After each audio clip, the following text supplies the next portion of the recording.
Olá, vamos falar de uma decisão super importante que o Supremo Tribunal Federal, o nosso STF, tomou e que tem um impacto gigantesco no sistema de justiça.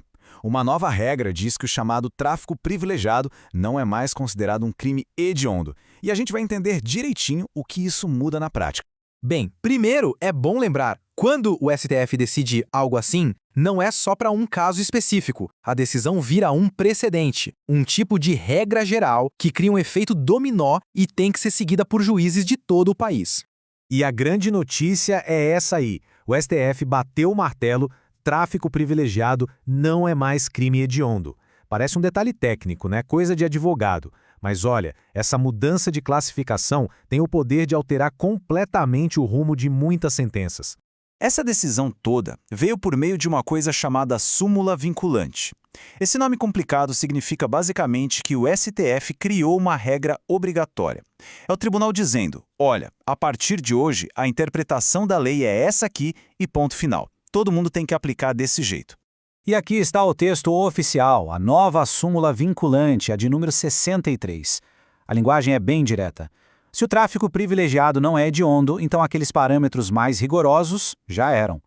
Isso afeta diretamente dois pontos cruciais, a progressão de regime e o livramento condicional. Tá, mas para a gente entender de verdade o peso dessa súmula, a gente precisa decifrar esses dois conceitos. Afinal, o que é um crime hediondo e o que faz um tráfico ser considerado privilegiado? Vamos lá. Pense assim, o tráfico privilegiado é uma modalidade mais leve do crime. A lei entende que a pessoa que se encaixa aqui não é um grande criminoso e por isso permite uma pena menor. Mas atenção, não é todo mundo que é condenado por tráfico que tem esse privilégio não. Para isso, tem uma série de exigências. A pessoa tem que ser réu primária, ter bons antecedentes e, o mais importante de tudo, não pode fazer do crime um meio de vida nem fazer parte de uma organização criminosa. A ideia é exatamente essa, separar o traficante eventual, o pequeno, daquele que é profissional do crime. E aqui a gente vê a grande diferença. Um crime hediondo, como o nome já sugere, é aquele considerado mais grave, mais repugnante. E por isso, as regras para quem comete esse tipo de crime são muito, mas muito mais duras. O que o STF fez foi tirar o tráfico privilegiado dessa caixa dos crimes hediondos e colocá-lo na caixa dos crimes comuns. E isso muda tudo. Então vamos ao que interessa. O que essa mudança legal toda significa para quem está cumprindo pena? É aqui que a gente vê o efeito concreto da decisão. Certo.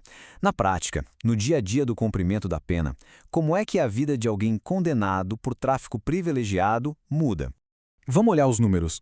Antes, com a regra de crime hediondo, era preciso cumprir 40% da pena para poder pedir a progressão de regime. 40%! Agora, como crime comum, esse percentual pode cair para 16% se for réu primário. A diferença é enorme. E o mesmo vale para o livramento condicional, que também fica mais fácil de conseguir. Mas olha, a sessão no STF não acabou aí não. Teve outra decisão bem importante que foi tomada no mesmo dia e que segue mais ou menos a mesma linha de raciocínio. Vamos ver como as coisas se conectam. Pois é, além de criar a nova súmula sobre o tráfico, na mesma sessão, o STF também decidiu revogar, ou seja, cancelar, uma súmula antiga, a súmula vinculante de número 9. Essa súmula antiga era bem rígida. Ela falava dos dias remidos, aqueles dias que a pessoa presa consegue diminuir da pena trabalhando ou estudando. A regra era, se cometesse uma falta grave, perdia automaticamente todos os dias que tinha conquistado. Era uma punição de tudo ou nada. Com o cancelamento dessa súmula, o cenário muda da água para o vinho. A perda não é mais automática nem total. Agora, o juiz do caso é que vai decidir. E ele pode determinar a perda de, no máximo, 1/3 desses dias, analisando a gravidade da falta. A decisão se tornou muito mais proporcional. Então, quando a gente olha para essas duas decisões juntas, a nova súmula 63 e o fim da súmula 9, a gente começa a enxergar um quadro maior.